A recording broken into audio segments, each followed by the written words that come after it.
Bonjour, bonjour, bonjour, chers amis. Vous qui êtes à l'écoute de cette émission sur la 102.0 MHz, nous sommes déjà là, encore une fois de plus, pour notre émission des questions-réponses sur la Bible. Hein. C'est une émission religieuse durant laquelle nous faisons appel à des hommes de Dieu qui peuvent répondre à toutes vos questions. Mais sur notre radio, nous avons déjà tous les jours un homme de Dieu qui répond à vos questions sur la Bible. C'est le docteur Jean-Pierre Koumba. Moi, c'est Eli Béa. Nous sommes déjà là. Nous saluons tous les hommes de Dieu qui nous suivent, tous nos amis de partout, les chrétiens, les musulmans, les mormons, les Bahaïs. Donc, tout le monde qui parle de Dieu, il est là, il est aussi invité aussi à poser ses questions, je crois. L'homme de Dieu qui est sur notre plateau répond régulièrement à vos questions. Vous pouvez dès maintenant composer vos SMS, nous appeler, mais nous informons que vous n'allez pas nous appeler en direct, parce que c'est une émission qui traite déjà des questions sur la table. Mais si vous appelez, quelqu'un est déjà là, lui-même le docteur reçoit les appels, répond, soit en direct, soit il répond dans une émission prochaine. On ne manque pas toujours de vous donner son numéro. Mais avant tout, nous allons commencer notre émission du jour. Le numéro, si vous voulez toujours nous appeler, on ne refuse pas, mais votre appel ne sera pas en direct. Vous allez juste contacter le docteur. Il est sur le 09 98 59 73 37. Donc, je répète, 09 98 59 73 37. Il est aussi sur la ville ici. Si vous pouvez le voir, il est à l'église Sec sur l'avenue de la Poste au numéro 12, en face du bureau PPRD. Voilà, docteur Jean-Pierre Koumba, bonjour. Bonjour, mon frère Eli Béa, le journaliste qui aime la parole. Nous vous remercions d'abord de nous avoir aussi accueillis dans votre bureau pour répondre aux questions des chrétiens et chrétiennes ou des religieux qui ont besoin d'avoir la connaissance sur la Bible. Nous avons encore à peu près environ 8 questions. Je crois que ce sont des questions pertinentes, des questions fondamentales de la Bible. Mais dans les quelques minutes qui nous seront imparties pour aujourd'hui, Dieu aidant, vous allez toujours arriver à la fin avec tout ça. Nous avons d'abord reçu des questions selon des églises. Mais on va d'abord échelon par échelon. Avant tout, on commence avec un événement qui est prêché dans toutes les églises ici sur la venue du Seigneur dans 1 Thessaloniciens, chapitre 4.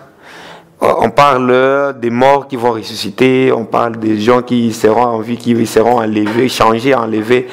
Comment ce scénario s'est fait? C'est spirituellement ou ce sont des choses physiques palpables qui vont se dérouler? Oui, merci. Lorsque la parole de Dieu est en train de parler de l'enlèvement, soit de la résurrection des morts, nous avons vu Christ lui seul comme étant le modèle. Les gens qui sont fidèles à la Bible et qui sont des chrétiens sincères savent que le Christ était mort physiquement, il est enterré physiquement. Lors de sa résurrection, il le ressuscita avec un corps spécial, un corps qui prenait l'air spirituel et un corps qui prenait l'air physique. Vous verrez le Christ entrer dans la maison où les disciples se retrouvaient alors que la maison était fermée. Ils l'ont vu apparaître. Lorsque Thomas a nié que le Christ ne pas ressuscité, ils étaient encore enfermés dans une maison, ce Christ qui apparaît sans qu'on ait ouvert la porte. Et il se métamorphose, il prend sa forme physique. Il demande à Thomas de mettre le doigt dans ce plaie. Alors, la résurrection aura bel et bien lieu. La Bible définit en 1 Corinthiens chapitre 15 que ce corps terrestre revêtira un corps céleste. Ce corps mortel revêtera un corps immortel, et ce corps vilain revêtera un corps glorieux. Alors la résurrection aura bel et bien lieu, mais nous aurons des corps angéliques. C'est au moyen de ces corps que nous monterons à la rencontre du Seigneur dans les airs. Voilà ce que la Bible enseigne.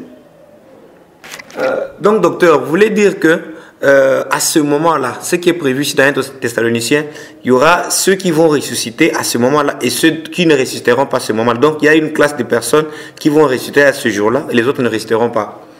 Bien sûr, la Bible a parlé de la première résurrection, ce qui voudrait dire qu'il y a la première résurrection, il y a la dernière résurrection. Alors, la première résurrection, d'après 1 Thessaloniciens chapitre 4, l'apôtre Paul dit ceci: le Seigneur lui-même a un signal tonné, au son de la trompette, à la voix d'un archange, les morts en Christ ressusciteront premièrement. C'est pour dire que ceux qui ne sont pas morts avec la foi en Christ resteront eux dans leur sépulcre, dans leur tombe. Seulement ceux-là qui croiront Jésus ou qui ont crié en Jésus comme Seigneur et Sauveur, ce sont eux qui vont pouvoir ressusciter à la première résurrection. Et maintenant, la dernière résurrection, elle aura lieu quand? Et c'est qui vont ressusciter et ce sera pourquoi? La dernière résurrection aura lieu au trône blanc, exactement dans le livre d'Apocalypse chapitre 20, où la Bible dit, c'est Jean qui raconte les événements. Il dit, après la guerre de Gog et Magog, lorsqu'il y aura un feu qui descendra du ciel pour brûler les gens qui seront dans la guerre de Gog et Magog, il a vu un trône blanc. La Bible dit que la mort rendit les morts qui étaient en elle, et le séjour des morts rendit les morts. Il y aura la dernière résurrection au trône blanc pour le jugement dernier. Mais la première résurrection, on l'a définie, c'est pour l'enlèvement, et la dernière, ça sera pour le jugement dernier. Voilà ce que la Bible enseigne. Ok, merci beaucoup, docteur. Mais j'ai parlé avec nos amis témoins de Jéhovah sur un autre sujet, sur le règne millénaire. Un ancien qui m'a dit, non, c'est un règne réel que Christ devait régner, mais qui est d'une façon spirituelle. Donc c'est un règne qui a déjà commencé depuis 1914. C'est Christ qui règne avec ses élus, les 144 000. Donc depuis les événements de 1914, ces éléments ont symbolisé déjà un début d'une nouvelle ère spirituelle. Ça veut dire que c'est Christ qui a commencé à régner, comptant déjà les 1000 ans qu'il devrait régner avec ses élus. Est-ce que vous croyez ça? C'est une fausseté que les témoins de Jéhovah sont en train d'enseigner. C'est parce qu'ils ne maîtrisent pas le Saintes Écritures. Ils maîtrisent seulement les interprétations erronées de leur littérature. D'après l'histoire du monde, d'ailleurs, la date qu'il est en train d'évoquer, 1914, c'était une date où il a commencé des événements les plus sanglants de l'histoire. C'est la date où la Première Guerre mondiale avait éclaté, 14 jusqu'à 18. Alors, dans le millénium, la prophétie dit « Christ brisera l'arc de la guerre ». Dans le millénium, aucun pays, aucun peuple, aucun royaume ne se soulèvera plus contre un autre royaume. Le millénium sera un règne de paix, un règne de prospérité, un règne où Christ régnera physiquement et que le monde retrouvera sa condition du paradis. Voilà ce que la Bible enseigne. Donc toujours en rapport avec cet événement ou ce règne millénaire. Donc vous voulez dire que c'est sur la terre physiquement, et ça sera où et comment les gens et qui seront même appelés à régner avec Christ à ce moment-là, et Christ même résidera où sur la terre à ce moment-là? Merci beaucoup mon cher Elibéa. La prophétie de Zacharie nous éclaire très bien. Dans le règne millénaire, Christ résidera en Israël. Zacharie 14 dit, il descendra le Christ qui est monté sur la montagne des Oliviers à la vue de ses disciples. Lorsqu'il revient pour l'enlèvement, il revient comme un voleur. Il attire l'épouse à partir des heures et il les emmène dans le palais céleste qu'il a préparé pour l'épouse. Maintenant, lorsqu'il reviendra pour le millénium, c'est là que la Bible a dit, tout œil le verra, même ceux qui l'ont percé. La prophétie de Zacharie 14 dit, il posera ses deux pieds sur la montagne des Oliviers qui est face à face de Jérusalem. Cette montagne va pouvoir se déchirer. Il y aura une grande vallée, il y aura un grand camp qui va se créer qu'on a appelé le camp des saints. C'est là que le Christ, comme étant le fils de David, sera roi sur toute la terre. Voilà ce que la prophétie. Alors, les gens qui vont jouir dans le millénium, premièrement, c'est l'épouse qui est montée avec le Christ, qui a fait la fête des noces au ciel. Cette épouse-là, d'après Apocalypse 19, Jean voit le ciel s'ouvrir. Et Christ assis sur le cheval blanc qui descend. Et derrière lui, il y avait une armée de chevaux blancs. L'épouse redescendra avec le Christ pour le règne millénaire. C'est que dans le millénium, il y aura deux types d'hommes. Il y aura des hommes surnaturels, n'est-ce pas ça? L'épouse de Christ qui a un corps angélique, Christ qui a un corps angélique qui sera en Israël. Il y aura des hommes physiques, entre autres. Israël qui va se repentir. Israël sera dans son corps physique. Entre autres, les restes des nations ou les rescapés des deux grandes guerres. La première guerre d'Armageddon qui vient avant le millénium. La deuxième guerre de Gog et Magog qui vient après le millénium. Les nations qui survivront après des grands fléaux qui vont s'abattre sur le monde, ces nations-là subiront le règne millénaire. C'est là que tu verras Apocalypse.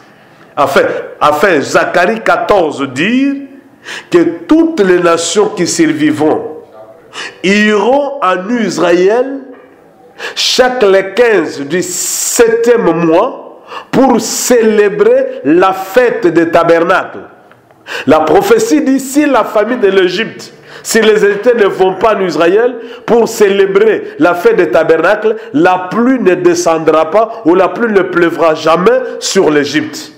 Les nations qui survivront, Israël qui sera restauré et l'épouse qui va revenir avec Christ sur la terre, ce sont ces trois types de gens qui vont survivre, qui vont vivre dans le règne millénaire.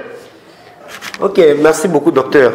Mais en rapport avec les événements, depuis que vous les avez alignés, depuis l'enlèvement de l'épouse jusque passant par les deux grandes guerres, les milléniums, tout ça. Mais en réalité, ce qui est dit dans Apocalypse chapitre 11, on parle là des deux témoins ou des deux prophètes. C'est spirituel ou c'est physique? Ce sont des personnes qui vivront ici, qui prêcheront comme la Bible le dit. Et ça sera à quel moment de l'histoire de l'Église?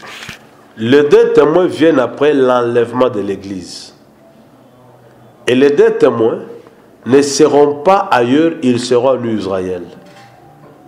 Je vous ai démontré au sujet des 144 000. Je te dis, les 144 000 seront le prémisse d'entre les Juifs qui vont croire au message des deux témoins. J'ai démontré Apocalypse 11 est tenté de décrire les deux témoins, qu'ils ont le pouvoir de faire descendre le feu du ciel, ils ont le pouvoir de changer l'eau en sang. Ces deux signes ont accompagné les deux prophètes Moïse et Élie.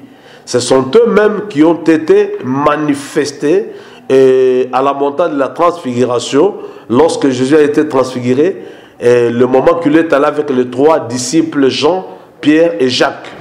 Alors, ces deux témoins-là seront des tierces personnes, mais qui opéreront avec l'Esprit de l'Éternel qui était sur Élie et Moïse. Ils travailleront dans le physique. Ils seront des hommes physiques qui enseigneront aux Juifs Et lorsqu'ils vont enseigner les Juifs, 144 000 vont croire et le reste vont s'endurcir. Et la Bible dit que même les restes des Juifs qui ne croiront pas, ce sont eux qui feront alliance avec la bête pour la tuerie des deux témoins, a dit Apocalypse 11. Merci aussi pour cette précision. Nous avons aussi parlé avec nos amis adventistes.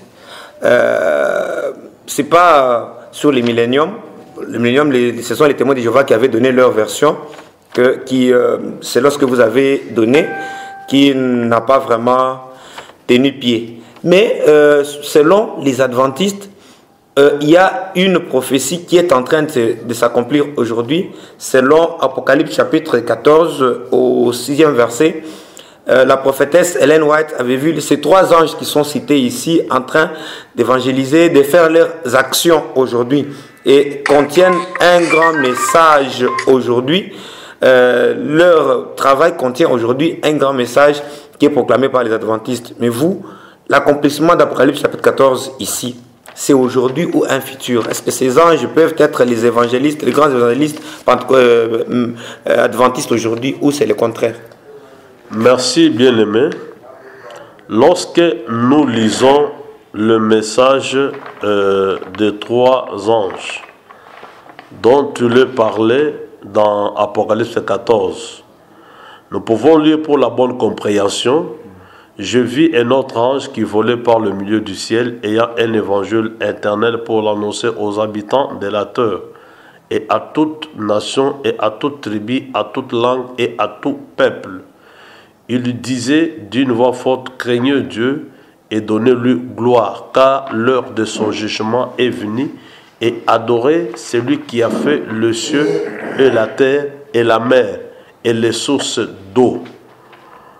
Un second ange dit, et un autre ange suivit en disant: elle est tombée, Babylone la grande, qui a abreuvé toutes les nations du vin de la fureur de son impudicité. Et un troisième ange le suivit en disant d'une voix forte: si quelqu'un adore la bête et son image, et reçoit une marque sur son front ou sur sa main, 10, il boira lui aussi du vin de la fureur de Dieu versé sans mélange dans la coupe de sa colère. Il sera tourmenté dans le feu et le souffle devant le Saint-Ange et devant l'agneau. Vous allez comprendre que les trois anges vont pouvoir proclamer ceci après l'enlèvement de l'épouse. Pendant que l'épouse est sur la terre, le Saint-Esprit est lui qui apporte le message. Le message que le Saint-Esprit apporte, c'est de croire en Jésus comme Seigneur et Sauveur. Le Saint-Esprit est en train de préparer l'épouse à l'enlèvement. Les trois anges annoncent le jugement. Les trois anges annoncent la fureur de Dieu. C'est pendant la première moitié de la 70e semaine de Daniel, après l'enlèvement de l'épouse, que la bête de l'Apocalypse 13 va dominer les nations. La bête de l'Apocalypse 13 va imposer une religion satanique. Après l'enlèvement de l'épouse, il y aura la religion du diable qui va être obligatoire.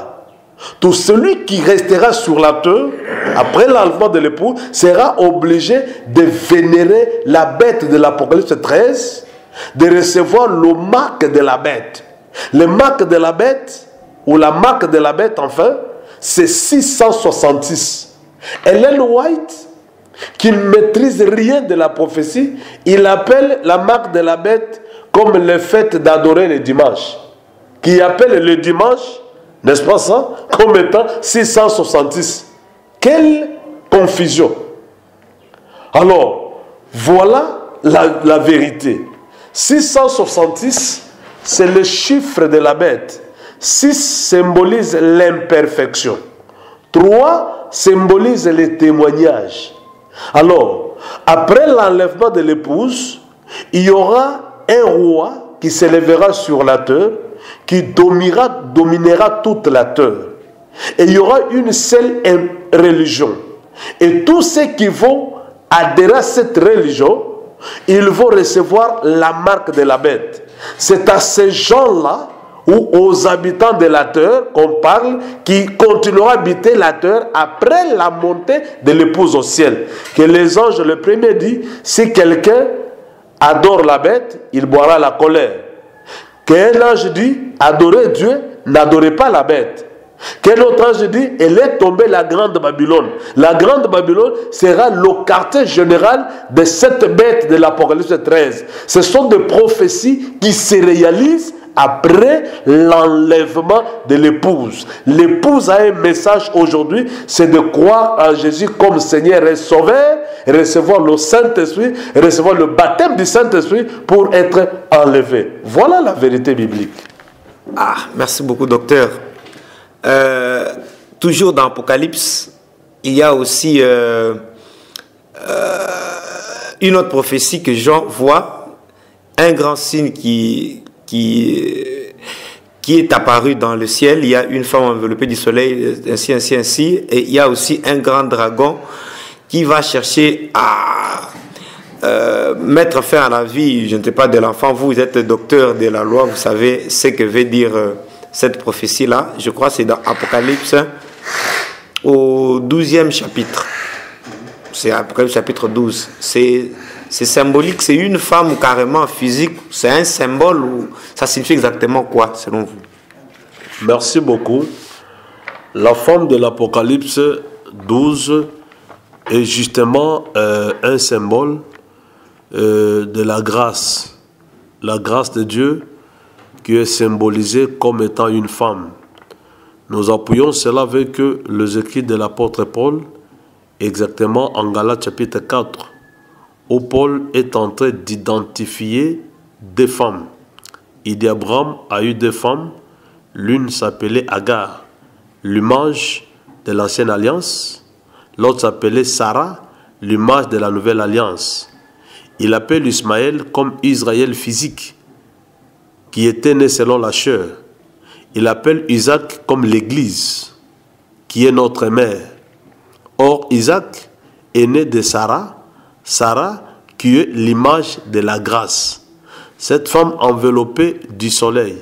Le soleil, c'est la grâce dans sa force. La lune, c'est l'Ancien Testament qui est sous ses pieds. Elle avait une couronne de 12 étoiles. Les 12 étoiles symbolisent l'enseignement fondamental, l'enseignement des 12 apôtres, qui est le fondement, n'est-ce pas, de l'Église. Cette femme-là avait un fils dans son sein. Le fils est l'image du corps mystique de Christ, qui est dans le sein de la grâce. Lorsque ce corps mystique de Jésus atteint la maturité, la grâce va enfanter, va manifester le Fils. Et quand la grâce va manifester le Fils sera enlevé. C'est lui qui vient enlever, c'est le Christ qui est monté, qui vient enlever le corps mystique qui est dans le sein de la grâce, image de cette femme-là.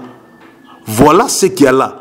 Vous verrez que la Bible dit que lorsque la femme a enfanté, la grâce a manifesté, n'est-ce pas, le corps qui était en elle, l'enfant a été enlevé. Dans l'enlèvement, il y a celui qu'on enlève, et celui qui enlève et la chose qu'on enlève. Celui qui enlève, c'est le Christ. L'enfant mâle, c'est le corps mystique de Christ qu'on appelle autrement l'épouse. Quand la femme, grâce, a fini sa mission, elle est allée vers son lieu. Le lieu, c'est Israël. La Bible dit que deux ailes du grand aigle. Les deux ailes du grand aigle, c'est ça les deux témoins de l'Apocalypse 11. Les deux prophètes qui prennent la grâce et la retournent en Israël. Quand vous lisez le bas du chapitre 12, dont on parle de la femme, on dit quand le dragon vit que l'enfant est enlevé, la femme est allée dans le désert vers son lieu, le dragon est allé faire la guerre au reste de la postérité de la femme. C'est que la femme avait un fils et une postérité. La postérité de la femme dans l'interprétation, ce sont les vierges folles. Les vierges folles qui n'ont pas reçu l'enlèvement. Les vierges sages qui sont l'image du corps du fils qui est enlevé. Parce que la femme avait deux postérités. N'est-ce pas ça? Ceux qui étaient sages, Et ce qui était folle. Alors, les vierges folles sont les restes de la postérité de la femme qui vont retenir encore les témoignages devant qui la colère des dragons va s'élancer. Ce sont eux, la postérité de la femme, qui formeront les martyrs qui seront tués par la bête parce qu'ils ne vont pas céder leur virginité. Ils ont manqué l'enlèvement parce que leur lampe était éteinte. Maintenant, devant la bête, ils ne voudront jamais céder à la virginité. Ils vont être tués. Voilà l'évidence de l'Apocalypse 12. Les gens qui disent que c'est l'église sont dans la fausseté. L'église n'ira pas dans le désert. L'église a la mission de l'enlèvement. Ceux qui disent que Israël, ceux qui disent que c'est Marie, ils sont dans l'erreur. Ils n'ont pas compris la profondeur de ces messages. Cette femme est tout simplement l'image de la grâce qui est identifiée à une femme. Ok, merci beaucoup, docteur. Mais il y a aussi une question qui demande un peu plus de lumière et de l'explication sur la grande Babylone. Elle est déjà en place, elle existe déjà dès aujourd'hui, ou c'est encore un futur? Et à quel moment cette grande Babylone va disparaître? Et ça sera comment? Ça se fera comment? La grande Babylone a des sens. La grande Babylone, c'est un système religieux. Dans un autre sens, la grande Babylone, c'est un espace géographique. Dans un autre sens. La grande Babylone, comme étant un système religieux, renferme toutes les religions apostates, toutes les religions démoniaques, toutes les religions qui sont contraires à la vérité. Alors ces religions-là, ou ces pratiques religieuses qui sont contraires à la parole et à la sainte doctrine de Christ, sont appelées une grande Babylone. Toutes les églises apostates au monde forment la grande Babylone. Ça, c'est dans le sens d'idéologie, c'est dans le sens d'enseignement. Maintenant, la grande Babylone, comme étant un espace géographique, est appelée comme la ville, exactement la ville du Vatican, qui est battue sur cette montagne, la ville sur laquelle la bête va installer son quartier général. Cette ville qui a le monopole de la domination mondiale et de l'influence mondiale, qui va être renversée, qui va être bombardée par le courroux de Dieu à cause des abominations, à cause des tueries, à cause des actions méchantes que cette ville-là et la bête qui va demeurer dans cette résidence-là a pu engager contre le Seigneur, le Créateur. Voilà ce que vous devez retenir au sujet de la grande Babylone. La grande Babylone est un système religieux apostat. La grande Babylone est un quartier, n'est-ce pas ça, qu'habitera la bête, qui est l'antichrist et l'antéchrist, l'ennemi et l'adversaire de Christ. Ok, merci beaucoup, docteur. Une petite question en rapport avec la mort ou la seconde mort. Il y a un enseignement, j'ai parlé avec un clergé catholique qui m'a dit qu'après même la mort de quelqu'un, la mort physique que nous subissons chaque jour ici, il y a possibilité qu'une personne aille au-delà, dans un endroit appelé purgatoire, où il a aussi la possibilité d'avoir un changement, s'il était peut-être un pécheur, par des prières des saints aussi, à accéder au salut, même après la mort. Est-ce que vous croyez aussi à ça? Non, bien-aimé. Après la mort, il n'y a plus moyen d'accéder au salut. Ce que les catholiques enseignent, c'est contraire à la parole de Dieu. Juste après la mort, l'homme attend le jugement. Ce jugement-là commence au moment où l'homme rend l'âme. C'est le Christ qui nous donne l'aperçu de l'au-delà. Jésus nous parle en Luc chapitre 16, il donne la parabole qui renferme les événements futurs après la mort de l'homme. Il dit qu'il y a eu deux messieurs, un pauvre Lazare et un riche.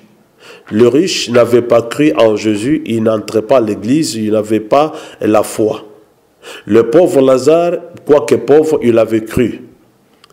Le jour que la mort les a visités, Lazare est mort. La Bible dit, il fut pris par 2 anges et amené dans la poitrine d'Abraham. Le riche, païen, incrédule, impie, était mort et il était enseveli. Lorsqu'ils se sont tous retrouvés dans le séjour des morts, le riche a regardé, il a vu Lazare, qui était un pauvre sur la terre, mais qui avait la foi en Jésus, qui était en train d'être transporté par Abraham et en train d'être bercé. Lui s'est retrouvé dans le lieu de tourment où il souffrait cruellement. C'est alors que le riche criera vers Abraham de pouvoir envoyer Lazare pour tremper les doigts dans l'eau et rafraîchir sa langue. Abraham a dit que c'est impossible que Lazare vienne là-bas. Pour que quelqu'un vienne là-bas ou quelqu'un vienne ici, tout se prépare sur la terre. C'est que si toi tu avais cru en Jésus, pendant que tu es sur la terre, tu ne serais pas là-bas. Lazare est ici, c'est parce qu'il avait cru. C'est qu'après la mort, il n'y a pas la possibilité d'être sauvé. Le purgatoire, c'est une mauvaise interprétation catholique du lieu de tourment. Lorsque quelqu'un meurt comme étant pécheur, il est dans les lieux de tourment jusqu'au jugement dernier. C'est au jugement dernier où il ressuscitera à la résurrection dernière pour être condamné. On vous enlève dans les lieux de tourment, on vous envoie dans l'enfer, qui est le tourment au centuple, où les gens seront tourmentés et éternellement dans un enfer qui brûlera. Voilà ce que la Bible enseigne. Docteur, comme vous-même vous avez annoncé sur le jugement dernier, qui seront jugés? L'épouse aussi sera jugée? Qui passeront à ce jugement-là? Et ça sera exactement quand? Et qui même va juger? Ce sont beaucoup de personnes qui vont juger où il y aura un seul juge. C'est ça. La Bible a clairement déclaré, l'Église ne passera pas au jugement. L'Église est déjà qualifiée. Dès le jour où l'Église est enlevée, c'est un signe que l'Église est qualifiée pour la vie éternelle. L'enlèvement, n'est-ce pas, c'est ça même la couronne de vie que l'Église recevra. L'Église ne passera jamais au jugement. Ceux qui seront jugés, je vous ai démontré, ce sont les impurs, n'est-ce pas, qui vont être jugés. Et l'apôtre Paul ajoute encore une catégorie de gens qui vont être jugés. Ce sont les hommes qui ont respecté la loi de Dieu, qui était inscrit dans leur conscience, que j'avais de mon autrefois, qui seront eux jugés pour être sauvés. Ce sont ces gens qui ont existé au moment où l'évangile de Christ n'avait pas encore retenti, mais qui ont respecté la loi de la conscience, qui ont été fidèles à cette loi-là. Ceux-là seront jugés et ils seront qualifiés pour la vie. Mais les impurs, les incrédules, le méchant, ils seront jugés pour la condamnation éternelle. L'Église, elle, ne sera pas jugée, elle est déjà qualifiée pour la vie dès le jour de son enlèvement. Et toujours en rapport avec ça, il y a aussi une difficulté, des questions en rapport avec cette terre et les cieux. Alors, il y a des controverses aussi au-dessus. Est-ce que cette terre disparaîtra? Parce que la Bible, dans l'Apocalypse, c'est dit qu'il y aura des nouveaux cieux et une nouvelle terre. Ça veut dire que Dieu va carrément faire disparaître les cieux qui sont là, ils seront brûlés. Comment ça va se faire pour qu'on arrive à une nouvelle terre et des nouveaux cieux? Bien-aimés, nous sommes les croyants de la Bible. La Bible est un livre surnaturel. Les gens qui veulent spéculer tout autour de la Bible, ce sont ceux-là qui tombent, comme les témoins de Jéhovah qui sont des scientifiques et qui raisonnent. La Bible a dit, ces gens qui voient que je vis que l'ancienne terre et l'ancien ciel ont été roulés comme un habit, n'est-ce pas? Et je ne vis plus, même la mer, elle avait disparu. Apocalypse 21, n'est-ce pas ça? Apocalypse 21 dit, même la mer avait disparu. Jean a vu dans la vision la terre disparaître, le ciel disparaître.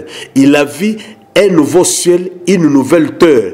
La mer n'était plus, qui descendait d'auprès de Dieu comme étant une nouvelle Jérusalem. Nous croyons que cette terre, Dieu va la faire disparaître. Ce ciel, Dieu va le faire disparaître. Dieu va créer une nouvelle terre, un nouveau ciel où il habitera avec tous les sauvés éternellement. C'est ce que la Bible enseigne et un chrétien croit totalement à la Bible. Un chrétien n'a pas le temps de spéculer tout autour de la Bible. Il croit à l'immensité, il croit à la puissance, il croit à la vérité qui est sortie de la bouche de Dieu. Voilà ce que la Bible enseigne. Je crois que cette ancienne terre, cet ancien ciel vont disparaître. Dieu va en créer de nouveau avec les sauvés.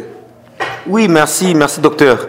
Mais toujours en rapport avec les derniers jours ou les temps de la fin, au moment de ce grand jugement-là, il y a aussi quelque chose qui est parlé en rapport avec la nouvelle Jérusalem. C'est une ville, c'est un système, c'est un royaume, c'est exactement quoi? Et ça sera sur la terre ou c'est juste une illusion de Jean-Baptiste, des gens, les révélateurs? Non, dans la révélation déjà, il n'y a aucune illusion, il y a l'exactitude.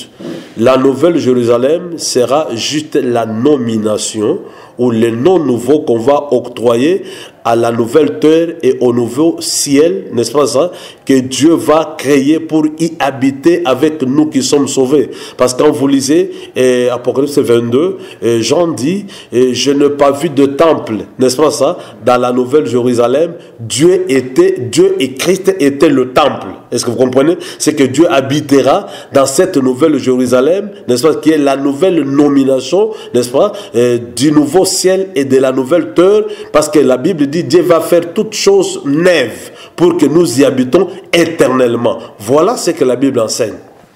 Mais docteur, nous sommes pratiquement presque à la fin. Avant de terminer, docteur, toutes les églises presque enseignent toujours, donnent l'espoir aux croyants. Après, faites du bien, vous irez au ciel, vous irez aussi. Donc, tous les croyants, la plupart, espèrent à aller au ciel. Mais à quoi servira maintenant la terre si tout le monde va au ciel?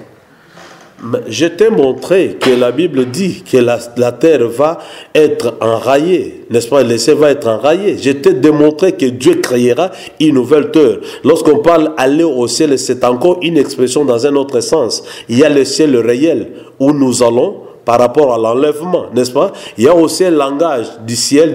Quand on parle du ciel, on parle de l'habitation de Dieu. On parle de la présence de Dieu. Faites du bien, vous vivrez en présence de Dieu. Est-ce que nous comprenons bien? Alors, Dieu, n'est-ce pas ça, est supposé habiter au ciel. N'est-ce pas ça? D'après certains écrits, nous croyons qu'il y a un ciel où Dieu habite. N'est-ce pas? Et plus loin, la Bible a dit Dieu est omniprésent, Dieu est partout, n'est-ce pas ça? Il est aussi sur la terre. Mais d'après les événements apocalyptiques, le ciel physique que nous voyons, n'est-ce pas ça? L'espace élevé, dont la Bible dit Dieu sépara les eaux qui sont sur la terre. Il appela ça ciel, il appela ça mer, n'est-ce pas? Il ordonna à la mer de sortir un espace sec qu'il appela terre. Nous voyons qu'il y a un ciel créé par Dieu, il y a une terre créée, il y a une mer créée que Dieu va renouveler, n'est-ce pas ça? Dieu va enlever les vieilles créatures, il va en instaurer de nouvelles selon l'Apocalypse 21 et 22. Alors quand nous croyons à l'immensité de Dieu, à l'omnipotence de Dieu, nous n'avons aucun moindre doute que Dieu puisse parler une chose qui n'arrive pas. Dieu a parlé qu'il va créer, il va aussi recréer et nous vivons éternellement, nous qui les craignons, nous qui habitons en sa présence, qui faisons sa volonté, qui pratiquons sa parole, qui est baptisés du Saint-Esprit et nés de nouveau. Ok, merci beaucoup, docteur. Avant que vous concluez, nous rappelons à nos auditeurs que il y a possibilité, toutes ces questions qui sont répondues ici, ce sont des questions des auditeurs. Vous avez aussi le droit ou la possibilité de porter vos propres questions auprès du docteur. Il peut toujours vous répondre. Il est un homme de Dieu. C'est pour ça même qu'il nous a accueillis dans son bureau pour pouvoir répondre à vos questions. Si vous voulez aussi l'appeler, il a un numéro de téléphone, c'est le 09 98 59 73 37. 09 98 59 73 37. Il répond avec la Bible. Il se peut peut-être que vous qui nous suivez, vous pouvez être un homme de Dieu, un prédicateur, un pasteur, un apôtre. Vous pouvez aussi avoir une vérité contraire à celle que vous croyez, celle qui est étalée ici. Vous avez la possibilité de le contacter, parler avec lui, ou soit nous écrire aussi ici chez nous à la radio. J'ai aussi un numéro, moi, Eli Béa. Je suis sur 09 72 19 62 64. 09 72 19 62 64. Mais docteur, en termes de conclusion, chaque jour vous prêchez, il y a les croyants qui vous suivent, et même aujourd'hui, même dans l'église, il y a ceux qui sont sur place. Quelle espérance vous leur présentez par le fait de croire au Seigneur Jésus? Ils attendent quoi à la fin? Bon, ils sont là, ils attendent l'enlèvement. C'est ça même la cible de tout chrétien sincère. C'est de quitter le monde le jour que Jésus va surgir dans les nuées pour l'enlèvement. Voilà la cible, voilà tout ce que nous faisons, tout ce que nous parlons, nous motivons les chrétiens à cet événement. Et après tout cela, il y a une petite question qui était aussi à l'esprit. Est-ce que l'enfer est éternel ou c'est un espace de temps de tourment et après ça disparaît? Est-ce qu'il y a encore une vie éternelle dans l'enfer? Non, ça c'est l'interprétation erronée de Branham. Est-ce que nous comprenons bien? La Bible dit Dieu a créé un enfer où les gens brilleront éternellement. Vous comprenez bien? Alors quand on a évoqué le mot éternel, c'est qu'à perpétuité. N'est-ce pas? Les gens brilleront. Quand Branham a dit que non, les gens pourront briller 3 ans, voire même 100 ans, ils vont y sortir. C'est pourquoi les croyants du message n'ont pas horreur de l'enfer. La Bible dit qu'il y aura des pleurs et des grincements à jamais, éternellement, à perpétuité. Il a voulu formuler sa théologie, mais qui ne tient pas debout par rapport à ce que la Bible a enseigné. Ok, merci beaucoup, docteur. Moi, souvent, quand vous arrivez à la fin, j'aimais souvent faire votre prière. Vous ne pouvez pas laisser les auditeurs sans recevoir une prière de votre part. Priez un peu pour ceux qui nous ont suivis. Merci Jésus, Christ de Nazareth, que ce message puisse aider plus d'un frère, que tous les auditeurs soient édifiés au nom de Jésus-Christ. Amen. Amen. Voilà, chers amis, chers auditeurs, c'est avec cette prière que nous arrivons à la fin de cette émission avec le docteur aujourd'hui.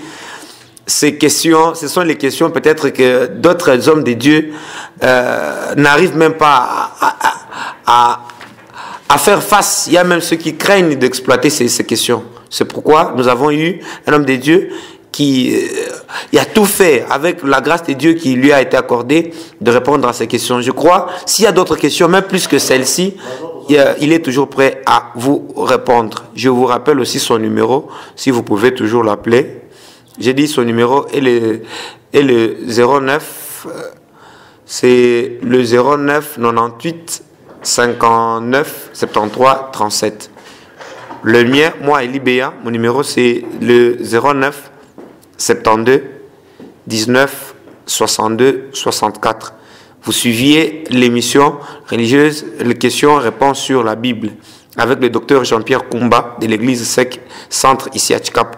Si vous pouvez le voir physiquement, il est sous l'avenue de la Poste numéro 12 en face du bureau PPRD.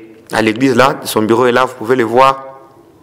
Il est disponible, il prie pour les gens, il répond aux préoccupations, il aide des croyants, tous ceux qui ont des problèmes, que ce soit personnels, des questions liées à la parole, des questions liées à la spiritualité personnelle. Il est là, il va vous aider. Moi et vous, nous nous fixons un prochain rendez-vous avec vous à la prochaine occasion sur la 102.0 MHz avec la même fidélité. Bye.